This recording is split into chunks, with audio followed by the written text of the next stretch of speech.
and then we start ranking these companies based on that. जैसे 2020 में अगर मुझे रैंक करना था तो कुछ ऐसा चल रहा था। रिलायंस बहुत बड़ी कंपनी है, इसलिए उसका वेट ज्यादा है, 14.57% इन द इंडेक्स। इससे क्या समझ पड़ता है, अगर रिलायंस बढ़े या गिरे उसका इंपैक्ट इंडेक्स पे बहुत ज्यादा होगा। फिर HDFC bank 11%, HDFC, Infosys, ICICI, TCS और भी कंपनीज थी, उनका वेटेज क्या होता जाएगा इंडेक्स में, कम। अब सोचिए, जिन कंपनीज का इंडेक्स में वेटेज कम है क्योंकि उनका साइज रिलेटिवली छोटा है, उन छोटी कंपनीज के बढ़ने या गिरने से इंडेक्स पे कम फर्क पड़ेगा। ज्यादा फर्क किससे पड़ेगा, पहली जो बड़ी कंपनीज हैं उनके बढ़ने गिरने से फर्क ज्यादा पड़ेगा। अब आप लोगों ने देखा होगा that these ranks keep on changing. कभी रिलायंस नंबर 1 हो जाता है, कभी टीसीएस नंबर 1 हो जाता है। Why do the ranks keep on changing, कभी आपने सोचा है? Because the share price keeps on changing. कभी किसी का शेयर प्राइस बढ़ जाता है, कभी किसी का शेयर प्राइस गिर जाता है, उसके वजह से रैंक बदलते रहते हैं। But what is important to note is that not only the ranks change, even the companies change in the long run. कंपनियां भी बदल जाती हैं। जैसे 1980 में अगर आप सेंसेक्स देखते तो इसके अंदर कौन सी कंपनी थी, उस टाइम की टॉप 30 कंपनीज थी। किसी को याद है उस टाइम पे इंडिया की टॉप 30 कंपनीज कौन सी होती थी? आपको शायद सिर्फ वही कंपनीज याद रहेंगी जो आज बची हैं, बट मैं आपको बताता हूं इंडिया की बड़ी कंपनीज कौन सी थी 1980 में। Bombay Dyeing, Oswal chemicals, DCM Shriram, HMT घड़ियां, हिंदुस्तान मोटर्स, ये इंडिया की बेस्ट कंपनीज थी। Now what is important to note here is that if you would have bought India's best companies, कहीं सोचिए आराम से बैठ के, if you would have bought India's best companies in 1980 and you are still holding them today, most probably you have not done very well or you have lost a lot of money in stock market. Why? Because these companies have gone out of business. ये companies जो उस time की best थी उन्होंने ज्यादा अच्छा नहीं किया। Even though ये companies बंद हो गई, index kept on going higher, मतलब सेंसेक्स फिर भी बढ़ता ही गया। आप में से कोई बताना चाहेगा if these companies which were part of index, which were the biggest companies of index at that time, if they didn't do very well, how did index kept on going higher? Index कैसे बढ़ते गया? Because companies which were not doing well, उनका weightage index में क्या होते गया, कम, और उनको धीरे धीरे इंडेक्स से बाहर निकाल दिया गया। And companies which were doing well, उनको इंडेक्स में ऐड कर दिया गया। 1980 में किसी को आइडिया नहीं था कि 2022 में HDFCs and ICICIs and TCS and Infosys would be basically ruling the index। वैसे ही 20 इयर्स बाद कौन सी कंपनीज इंडेक्स को रूल कर रही होंगी हमको नहीं पता, बट जो भी वो कंपनीज होंगी वो उस टाइम की इंडिया की बेस्ट कंपनीज होंगी। इसका मतलब Sensex is not a static basket of top 30 companies. ये कंपनीज फिक्स नहीं रहती, it is a dynamic basket of top 30 companies. Companies क्या होते रहती हैं, 30 कंपनीज बदलते रहती है। जैसे बॉम्बे स्टॉक एक्सचेंज के इंडेक्स का नाम है सेंसेक्स, उसी तरीके से national stock exchange NSC, NSC basically इसका भी एक बहुत पॉपुलर इंडेक्स है जिसका नाम है निफ्टी 50। कैसे बनता है ये Nifty 50? It is a basket, it is a index of how many companies, the top 50 companies of India. कैसे डिसाइड करते हैं कि यही इंडिया की टॉप 50 कंपनीज होंगी? Again on the basis of market capitalisation, market cap बोलते हैं, या market value of a company. तो हम इंडिया की सारी कंपनीज की मार्केट वैल्यू निकालते हैं। टॉप 30 कंपनीज की लिस्ट निकाले, टॉप 50 कंपनीज की लिस्ट निकाल ली। पहली 30 कंपनीज दोनों ही में क्या होंगी, दोनों ही इंडेक्स में क्या होंगी, सेम। और जो लास्ट 20 कंपनीज निफ्टी में डिफरेंट हैं, मुझे चैट बॉक्स पे लिख के बता सकते हैं जो लास्ट 20 कंपनीज हैं जो आपके चैट बॉक्स पे, सॉरी मैं चैट बॉक्स बताऊंगा किसने लिखा है, इनको वॉइस नहीं आ रही तो ये याद रखिए, just to make this webinar absolutely smooth, आप 3 चीजों का ध्यान रख सकते हैं। And team, if you can write to Nilesh sir, if you can use the reconnect button to make sure that you can start listening to the webinar. तो 3 चीजें जो आप ध्यान रख सकते हैं। Number 1, try to watch this webinar on your laptop and desktop, that would help a lot। तो laptop desktop से देख रहे हो तो कनेक्टिविटी इश्यूज थोड़ी कम आएंगी as compare to mobile phone. Access नहीं है तो मोबाइल फोन विल डू। दूसरा thing, the other thing that you can take care of is make sure that you are listening to this webinar through a broadband or your Wi-Fi connection rather than your mobile data। तो mobile data से हटा के broadband और wifi पे आ जाइए तो connectivity issues कम होंगी। और third thing that you can take care is, जब भी आपको लगे that the video audio is stuck, you have a reconnect button at the top of your screen, centre में रिकनेक्ट बटन होगा, you can click on that reconnect button and you will be back in the session. तो reconnect button देख लीजिए सब लोग, जब भी आपकी वीडियो ऑडियो स्टक होगी आप उस रिकनेक्ट बटन को दबाइएगा, you will be back in the session, चाहे ऑडियो हो वीडियो हो, you will have no issues. Perfect. तो हमने बोला निफ्टी में कितनी कंपनीज हैं 50, सेंसेक्स में कितनी कंपनीज हैं 30। पहली 30 कंपनीज तो दोनों में ही क्या होंगी सेम, और जो लास्ट 20 कंपनीज हैं निफ्टी में उनका साइज रिलेटिवली क्या होगा, आप चैट बॉक्स पे लिख सकते हैं, इनका साइज रिलेटिवली स्मॉलर होगा या बिगर होगा, they would be relatively smaller, क्योंकि वो छोटी कंपनीज हैं, उनके बढ़ने और गिरने से इंडेक्स पे इतना फर्क नहीं पड़ेगा जितना पहली 30 कंपनीज के गिरने और बढ़ने से फर्क पड़ता है। So the more important companies for the index movement are the top 30 companies, वो तो दोनों ही इंडेक्स में क्या है सेम। इसीलिए आपने नोटिस किया होगा, if Sensex goes up by percent, Nifty also goes up by percent, if Sensex goes down by percent, Nifty also goes down by percent. Why? Because the constituents of both the indices are nearly same. So in this session, whenever I say Sensex or Nifty, it is one and the same thing. Sensex और Nifty दोनों क्या है, एकदम एक ही चीज है। अब सबसे पहला क्वेश्चन जो आपके दिमाग में इस टाइम पे आना चाहिए वो ये है that why do we need Sensex and Nifty? लोग सुबह उठ के क्यों देखते हैं सेंसेक्स का है निफ्टी का है? तो जब मैं कॉलेज में था, the most accepted answer was that Sensex and Nifty is a barometer for the stock market. वो ये बताता है कि स्टॉक मार्केट कहां जा रही है। And I have nothing against this definition, एकदम सही है, सेंसेक्स निफ्टी स्टॉक मार्केट का बैरोमीटर है। बट इस डेफिनेशन की वजह से बहुत सारी मिसअंडरस्टैंडिंग क्रिएट हो जाती है। क्या मिसअंडरस्टैंडिंग क्रिएट होती है? जब मैं बोलता हूं Sensex and Nifty is a barometer for the stock market, आपको लगने लग जाता है that following Sensex and Nifty is important only for people who want to invest in stock markets. जिनको इन्वेस्ट नहीं करना वो क्या सोचते हैं, मुझे क्या फर्क पड़ता है मार्केट ऊपर जाए या नीचे जाए, मुझे तो इन्वेस्ट करना ही नहीं है।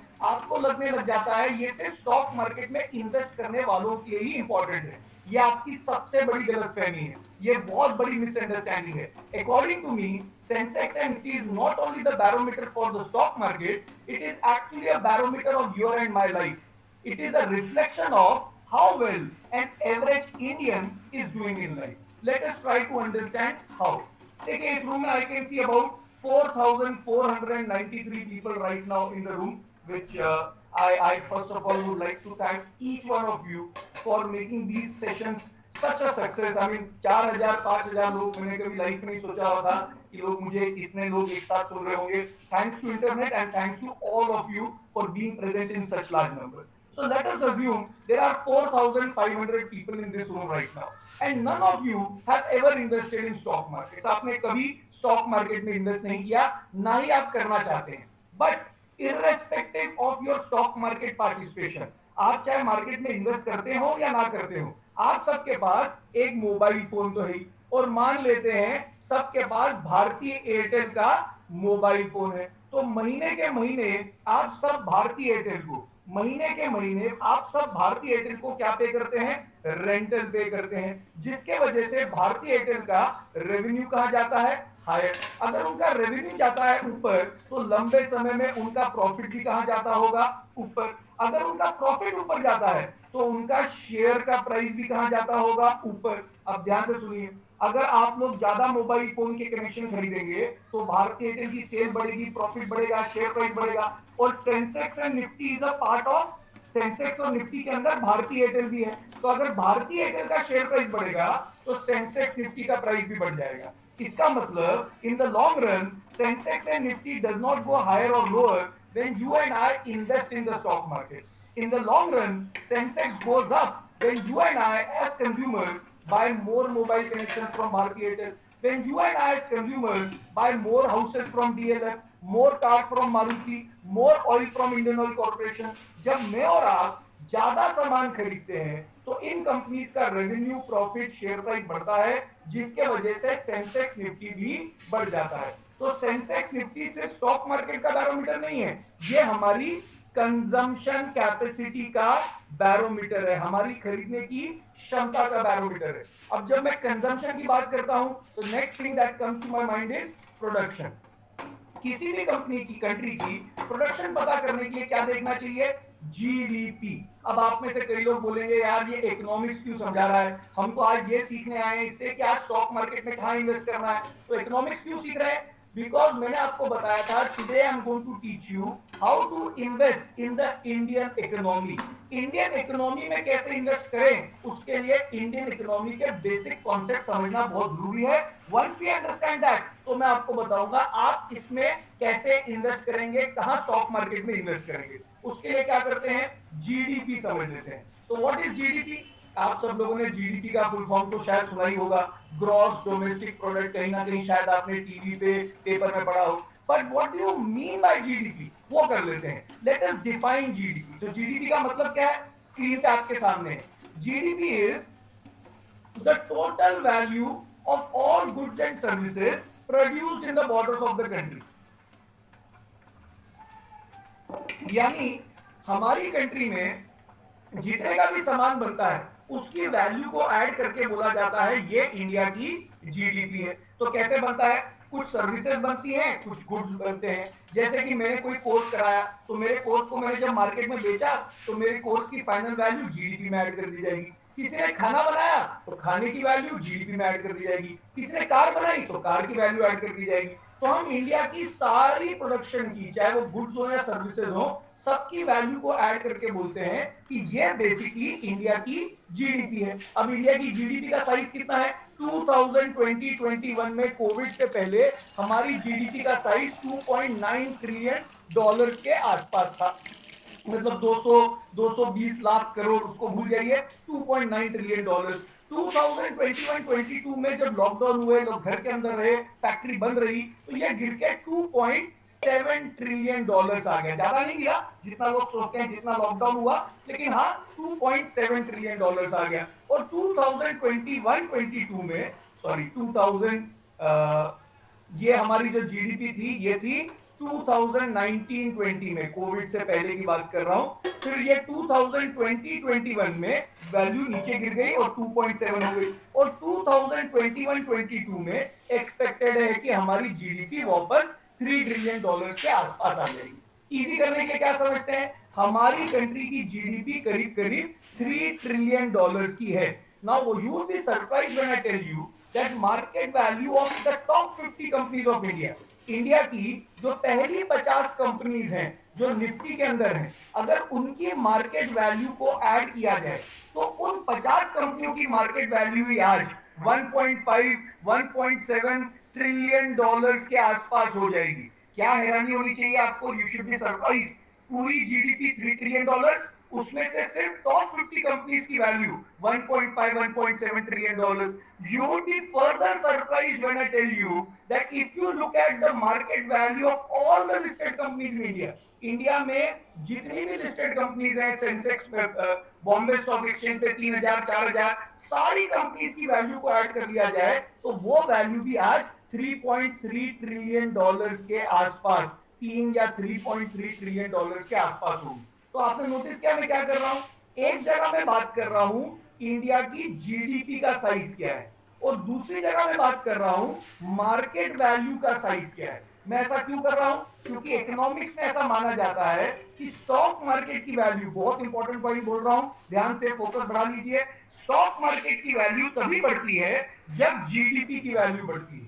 ऐसा क्यों, समझने की कोशिश करिए। जब जीडीपी बढ़ती है इसका मतलब क्या, प्रोडक्शन बढ़ती है। अगर जीडीपी बढ़ती है मतलब सबकी प्रोडक्शन बढ़ी, प्रोडक्शन अगर बढ़ेगी तो ज्यादा कौन प्रोड्यूस करेगा, टॉप 50 कंपनी सबसे ज्यादा प्रोड्यूस करेंगी as compare to other companies in the economy. जब इंडिया की प्रोडक्शन बढ़ती है तो कंपनी ज्यादा प्रोड्यूस करती हैं, अगर वो ज्यादा प्रोड्यूस करती हैं तो उनकी सेल भी क्या होगी, ज्यादा।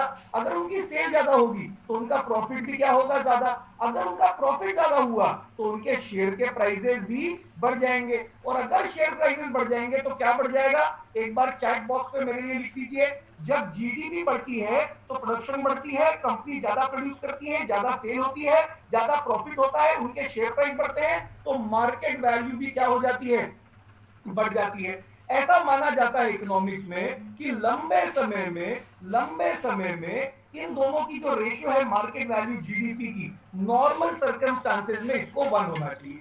मतलब अगर जीडीपी $3 ट्रिलियन है तो नॉर्मल सर्कमस्टांसेस में मार्केट वैल्यू को भी $3 ट्रिलियन ही होना चाहिए। इस इंडिकेटर को, मार्केट वैल्यू या जीडीपी इंडिकेटर को, कई लोग वॉरेन बफेट इंडिकेटर भी बोलते हैं। क्यों बोलते हैं Warren Buffett indicator? Warren Buffett sir ने किसी इंटरव्यू में कह दिया था, अगर मुझे एक इंडिकेटर देख के पता करना हो कि आज मार्केट एक्सपेंसिव है या चीप, तो मैं market value by GDP indicator देख के पता करूंगा। क्या देख के पता करते हैं, एक बार समझते हैं। मैंने आपको बताया अगर जीडीपी $3 ट्रिलियन है तो मार्केट वैल्यू को भी 3 होना चाहिए, लेकिन जीडीपी जो होती है वो काफी स्टेडी होती है। स्टेडी मतलब मार्केट बहुत ज्यादा ऊपर नीचे नहीं होती। जैसे आपको बताया कोविड जैसी चीज भी हो गई तो भी 2.9 से 2.7 ही आई। लेकिन स्टॉक मार्केट जो होती है वो बहुत वोलेटाइल होती है। मार्केट कभी 50% ऊपर, कभी 50% नीचे। उसके वजह से क्या होता है कि कभी कभी जीडीपी 3 की 3 है, बट मार्केट फ्यूचर को लेके बहुत एक्साइटेड हो जाती है। मार्केट को लगता है फ्यूचर में बहुत ग्रोथ होने वाली है और फ्यूचर की ग्रोथ को वो पहले से ही डिस्काउंट कर लेता है और लोग शेयर के प्राइसेस बढ़ाना स्टार्ट कर देते हैं, महंगे प्राइस पे खरीदना स्टार्ट कर देते हैं और मार्केट वैल्यू हो जाती है, से अज्यूम कर लीजिए $4.5 ट्रिलियन। तो ये रेशियो कितना हो गया? 1.5। जब ये रेशियो 1.5 हो जाए तो हम बोलते हैं स्टॉक मार्केट जो है वो जीडीपी से कहां निकल गई है? आगे। और क्योंकि ये आगे निकल गई है तो हम कई बार बोलते हैं मार्केट क्या हो गई है? Expensive. All other things being equal, 1.5 market cap by GDP हो जाए तो मार्केट महंगी हो गई है। उसी तरीके से कभी जीडीपी 3 की 3, लेकिन मार्केट में कोविड जैसी न्यूज आ जाती है, न्यूक्लियर वॉर की न्यूज आ जाती है, किसी ऐसी कोई बहुत बड़ी खराब न्यूज आ जाती है तो लोग ज्यादा ही घबरा जाते हैं और फ्यूचर को डार्क समझ के पहले ही वो बेचना स्टार्ट कर देते हैं। मार्केट वैल्यू गिर जाती है और मान लेते हैं मार्केट वैल्यू 1.5 ट्रिलियन आ गई, तो ये रेशियो क्या हो जाएगा? 0.5। जब ये 0.5 पे आ जाए तो हम जैसे लोग बोलते हैं मार्केट जीडीपी से पीछे रह गई है और मार्केट रिलेटिवली क्या हो गई है? चीप। तो मैंने आपको क्या बताया? 0.5 पे हो तो मार्केट चीप है, शायद बाय कर लेना चाहिए। 1.5 पे है तो मार्केट शायद एक्सपेंसिव है, सेल कर देना चाहिए। अब आपके मन में सबसे पहला क्वेश्चन इस टाइम पे क्या आएगा कि भाई वरुण ये बता, आज मार्केट कैप बाय जीडीपी कितनी चल रही है? क्योंकि अगर आज 0.5 चल रही है तो लेक्चर बाद में कर लेंगे, पहले जाके इन्वेस्ट कर लेते हैं। लेकिन आज मार्केट कैप बाय जीडीपी करीब करीब 1 या 1.1 के आसपास चल रही होगी।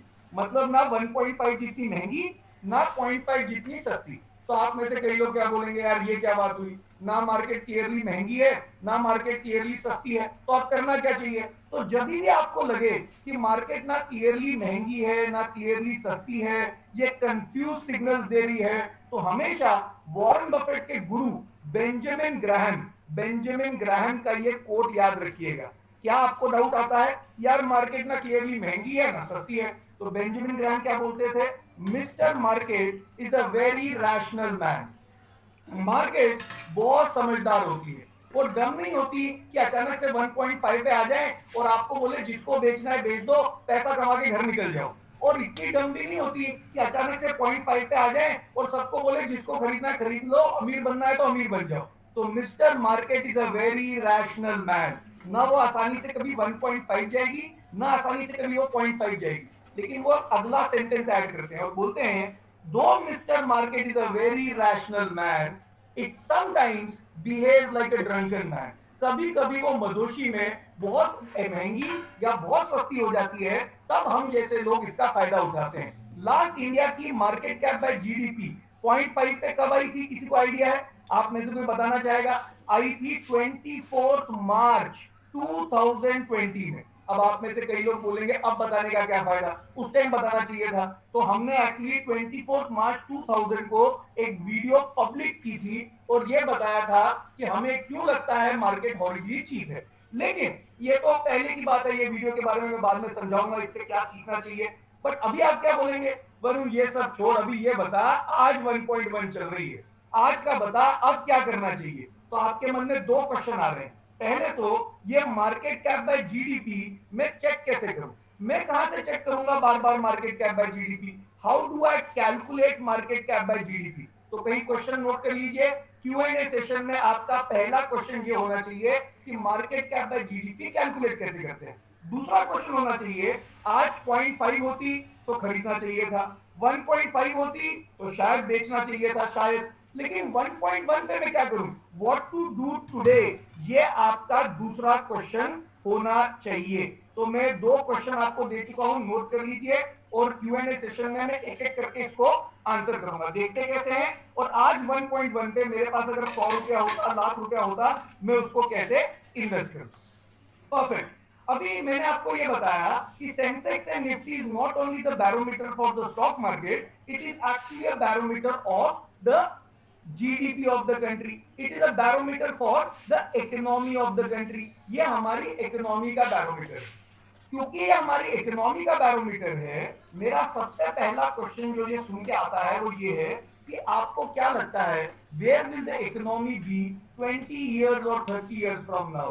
हमारी इकोनॉमी 20 साल बाद, 30 साल बाद कहाँ होगी? तो आपने बोला 20 साल 30 साल किसने देखे हैं? मुझे ये अच्छे से पता है कि आप में से किसी का भी इंटरेस्ट नहीं है 20-30 इयर्स में। आपका इंटरेस्ट ज्यादा से ज्यादा यही है कि यूक्रेन रशिया वॉर अगले साल तक खत्म हो जाएगी कि नहीं हो जाएगी, या आपका क्वेश्चन ये है कि अगले साल तक गैस बैंक बच जाएगा कि नहीं बच जाएगा। 20-30 इयर्स तो आपने कभी सोचा ही नहीं, बट हम 20-30 इयर्स की क्यों बात कर रहे हैं? क्योंकि वॉरेन बफेट सर बोलते हैं the skill and knowledge required to make money in stock market in the long run, लंबे समय में स्किल और नॉलेज जो चाहिए स्टॉक मार्केट में पैसा कमाने के लिए, वो नियरली जीरो है। इसलिए मैं क्या कर रहा हूं, इसलिए मैं बेसिकली क्या कर रहा हूं, एकदम मैं ये 20-30 इयर्स की बात कर रहा हूं। और मैं जब पूछ रहा हूं कि हमारी इकोनॉमी 20 साल बाद 30 साल बाद कहां होगी, तो मैं ये नहीं बोल रहा कि हमारी इकोनॉमी मतलब इंडियन इकोनॉमी, इकोनॉमी मतलब मैं अमेरिका, जर्मनी, श्रीलंका, अफगानिस्तान, पाकिस्तान सबको इंक्लूड कर रहा हूं। और आपका काम आसान करने के लिए मैं आपको 3 ऑप्शन दे रहा हूं, आपको चैट बॉक्स में बताना है कि आपके हिसाब से हमारी इकोनॉमी इन 3 ऑप्शंस के में से कहां पर होगी। या तो आप बोल सकते हैं यहां से पक्का खराब होगी, तो मैंने बोला ऐसा क्यों बोल रहे हैं सर? आपने बोला लगता है न्यूक्लियर वॉर होने वाली है, रशिया पुतिन के बारे में पढ़ लिया, नॉर्थ कोरिया वाले के बारे में पढ़ लिया, तो लगता है कुछ गड़बड़ होने वाली है। किसने बोला नहीं मैंने तो क्लाइमेट चेंज पढ़ा है और 1-2 डिग्री टेम्परेचर ऊपर और पूरी दुनिया पानी के नीचे डिसअपियर हो जाएगी, तो ये आप बोल सकते हैं यहां से तो पक्का खराबी होगी। दूसरा आंसर है कि नहीं प्रॉब्लम्स तो आएंगी बट हम सॉल्यूशन ढूंढते जाएंगे और यहां से तो पक्का हमारा लाइफ बेटर होते ही जाएगी। और तीसरा ऑप्शन है कहां नहीं जा सकता, क्योंकि बहुत सारे फैक्टर्स हैं भाई। अगर न्यूक्लियर वॉर हो गई और सच में बहुत बड़ी हो गई तो पता नहीं क्या होगा, क्लाइमेट चेंज बहुत फास्ट हो गया जो साइंटिस्ट प्रेडिक्ट नहीं कर पा रहे तो पता नहीं क्या होगा, अगर एलियंस निकले और एलियंस हमसे पावरफुल निकले तो पता नहीं क्या होगा। तो तीसरा ऑप्शन है कान से। तो जैसे मैं अधिकतर सेशंस में देखता हूं और अभी देख रहा हूं, या तो लोग बोलते हैं डेफिनेटली बेटर, या कुछ लोग मेरे जैसे होते हैं जो बोलते हैं कांट से। तो मैं हमेशा कांट से पे हाथ खड़ा करता हूं कि मुझे नहीं पता क्या होने वाला है, it is way too complicated. तो जितने भी लोगों ने मेरे साथ कांट से पे हाथ खड़ा किया, ध्यान से सुनिएगा, जितने भी लोगों ने मेरे साथ कांट से पे हाथ खड़ा किया है, हम हमेशा बोलते हैं ये हैं वो लोग जिन्होंने अपना एमबीए कर रखा है, ये पढ़े लिखे लोग हैं। पढ़े लिखे लोगों का प्रॉब्लम क्या है, बहुत किताबें पढ़ ली हैं, बहुत किताबें पढ़ लो तो समझ नहीं आता होने क्या वाला है, तो ये सारे एनालिसिस पैरालिसिस में फंस गए। अब जिन्होंने डेफिनेटली बेटर बोला, मैं तो एनालिसिस पैरालिसिस में हूं, मैं ये मानता हूं अधिकतर एनालिसिस पैरालिसिस हो जाता है, बट जिन्होंने डेफिनेटली बेटर बोला वो भी कोई ज्यादा पढ़े लिखे नहीं है, उन्होंने बचपन से सुना है जो भी होता है अच्छा ही होता है, तो इसलिए उन्होंने भी बोल दिया अच्छा ही होगा। तो किसी ने बोला फिर होने क्या वाला है, तो somebody decided to ask this question to Warren Buffett, और वॉरेन बफेट सर ने जो जवाब दिया that became the foundation of investing in stock markets. Warren Buffett sir से किसी ने उनको पूछा what do you think where will the economy be 20 years or 30 years from now, and he said no matter what happens, चाहे कुछ भी हो जाए, no matter what happens, the next generation will always lead a better life than the previous generation. अगली generation की life better ही होगी चाहे कुछ भी हो जाए। किसी ने बोला इंडिया पाकिस्तान वॉर हो जाए, तो उन्होंने बोला इंडिया पाकिस्तान छोड़ो, हिरोशिमा नागासाकी हो गया, look at where the world is today. किसी ने बोला बहुत बड़ा फाइनेंशियल क्राइसिस आ जाए, तो उन्होंने बोला 1929 ग्रेट डिप्रेशन देख लिया दुनिया ने, 2008 ग्रेट रिसेशन देख लिया दुनिया ने, look at where the world is today. He keeps on saying no matter what happens, the next generation will always lead a better life. लेकिन जब वो बेटर बोल रहे हैं तो बेटर का मतलब वो स्पिरिचुअली बेटर नहीं बोल रहे, स्पिरिचुअली बेटर की बात नहीं कर रहे, रिलीजियसली बेटर की डेफिनेशन नहीं बोल रहे, फिलोसफिकल डेफिनेशन ऑफ बेटर नहीं बोल रहे। वो जब बेटर बोलते हैं तो वो बोलते हैं मटेरियलिस्टिकली बेटर।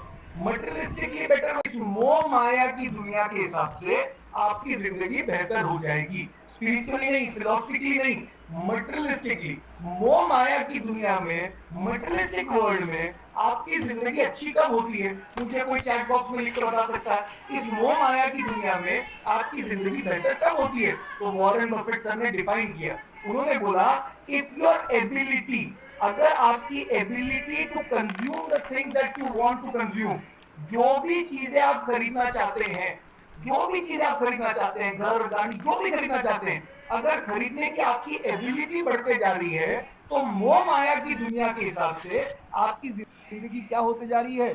बेटर होते जा रही है। अजीत कुमार सर का मैसेज है, सर ने बोला है शायद ये रिकॉर्डेड है। रिकॉर्डेड नहीं है sir, this is a live session, तो मैं लाइव हूं, मैं आपका मैसेज पढ़ पा रहा हूँ, राजेंद्र सर का मैसेज भी पढ़ पा रहा हूँ, अजीत कुमार सर से पहले किरण सर या मैम का भी मैसेज पढ़ पा रहा हूँ, तो मैं मैसेजेस पढ़ पा रहा हूँ। It's a live session, but yes this is a awareness programme. हो सकता है आपने पहले भी अवेयरनेस प्रोग्राम हमारा किया हो। ऑलराइट, तो मैंने बोला आपकी जिंदगी बेहतर कब होती है? when the ability to consume the things that you want to consume is increasing, your life is getting better। अब क्वेश्चन क्या है, मैं और आप क्या कंज्यूम करना चाहते हैं? ये जानने के लिए कि मैं और आप, अगर हमारे पास पैसा आए तो हम क्या खरीदेंगे, उसके लिए मैं आप सबको एक हाइपोथेटिकल सिचुएशन में डाल रहा हूँ। और वो मेरे ख्याल से मुरुगेसन सर का एक मैसेज है, unable to read due to your picture. I think picture मेरी नहीं आ रही क्योंकि मैंने अलग जगह लिखा हुआ है, बट मैं टीम से रिक्वेस्ट करूंगा, एक बार आप चेक कर सकते हैं टीम। ऑलराइट, तो हमने बोला कि के लिए कि आप सब लोग क्या कंज्यूम करेंगे, मैं आप सबको एक बेसिकली एक हाइपोथेटिकल सिचुएशन में डाल रहा हूँ। अज्यूम करिए 2 घंटे बाद जब ये सेशन खत्म हुआ, आपको हमारी कंपनी की तरफ से एक मैसेज आया, thank you so much for giving us 2 hours of your life, ये लीजिए अकाउंट में 2-2 करोड़ रुपए आएंगे वाएंगे नहीं, बट अज्यूम कर लीजिए आ गए। अगर आप सबके पास 2 करोड़ रुपए अकाउंट में आ गए, और दिल्ली वालों को तो बताना पड़ता है अकाउंट में है तो व्हाइट के ही होंगे, ब्लैक के नहीं है, कैश वैश के नहीं है, तो मुझे बताइए अगर 2 करोड़ रुपए आपके अकाउंट में आ गए तो what will you do with this? आप पैसे का करेंगे क्या? और बहुत सोच समझ के बताइएगा, क्योंकि आप जो भी आंसर देने वाले हैं कि मैं ये खरीदूंगा, ये खरीदूंगा, ये खरीदूंगा, उससे ही हम डिसाइड करेंगे कि आज हमको स्टॉक मार्केट में कहाँ इन्वेस्ट करना चालू करना चाहिए। तो बहुत सोच के बताइए, समझिए, अगर अचानक से बेसिकली हमारे पास 2 करोड़ रुपए आ गए आप सबके पास, तो आप सब इस पैसे का क्या करेंगे? तो अधिकतर सेशंस में जब मैं करता हूं तो लोग बोलते हैं अगर 2 करोड़ रुपए आ गए तो I would like to spend it on myself, personal consumption कर दूंगा। तो मैंने बोला सर किस पे? तो कई लोग बोलते हैं I would like to buy a bigger car for myself, I would like to buy a bigger house for myself, कई लोग बोलते हैं I would like to travel more branded cloth XYZ। दूसरी category के लोग होते हैं, वो बोलते हैं अरे नहीं नहीं, खर्चा वर्चा कुछ नहीं करेंगे, हम तो इन्वेस्टमेंट कर।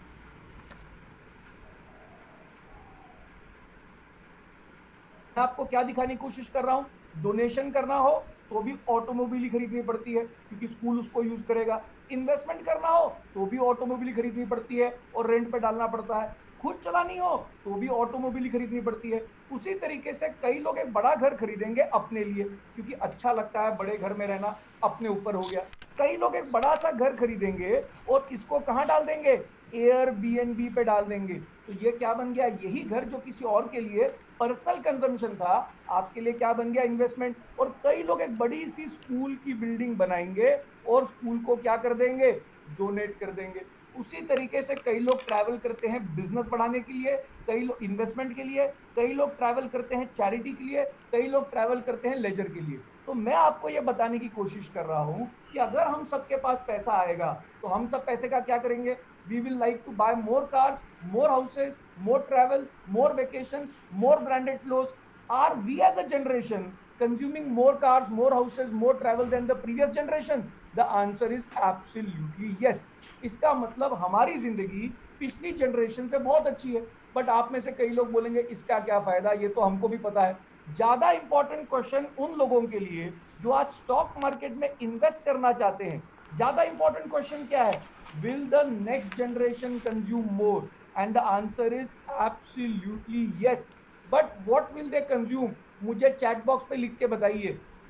आज तो हम बड़ी गाड़ी बड़ा घर ये खरीदना चाहते हैं, what will the next generation consume, more cars और मोर चॉपर्स। तो हमने बोला हमको क्या पता, 50 साल पहले 50 years ago who knew that all of you would want to consume a mobile phone today। Mobile phone नाम का शब्द भी नहीं था, वर्ड भी नहीं था। वैसे ही 50 years डाउन द लाइन लोग क्या कंज्यूम करना चाहते होंगे मेरे को आइडिया नहीं है, बट जो भी वो कंज्यूम करना चाहते होंगे, बहुत ध्यान से सुनिए, सबसे इंपॉर्टेंट पार्ट पे आ रहे हैं अब हम, जो भी वो कंज्यूम करना चाहते होंगे उनकी एबिलिटी टू कंज्यूम आज की जनरेशन से क्या होगी, ज्यादा। अगर वो ज्यादा कंज्यूम कर रहे होंगे तो उस टाइम की जो टॉप 50 कंपनीज हैं उनकी प्रोडक्शन आज की टॉप 50 कंपनीज से क्या होगी, ज्यादा। उन टॉप 50 कंपनीज का प्रॉफिट आज की टॉप 50 कंपनीज से क्या होगा, ज्यादा। उन टॉप 50 कंपनीज की रेवेन्यू आज के टॉप 50 कंपनीज से ज्यादा। उन टॉप 50 कंपनी के शेयर प्राइजेस आज की टॉप 50 कंपनी से ज्यादा। मतलब सेंसेक्स और निफ्टी की जो बास्केट है उसकी वैल्यू आज से 20 साल बाद 30 साल बाद उसकी वैल्यू आज के सेंसेक्स और निफ्टी की वैल्यू से क्या होगी, ज्यादा। इसका मतलब अगर आपको इन्वेस्टिंग की दुनिया में कुछ नहीं आता तो घर जाइए और घर जाके इंडियन इकोनॉमी पे बेट कर दीजिए, इंडियन इकोनॉमी पे बेट कर दीजिए। आपने बोला कैसे, मैंने बोला Indian economy. Thank you for watching. Keep supporting.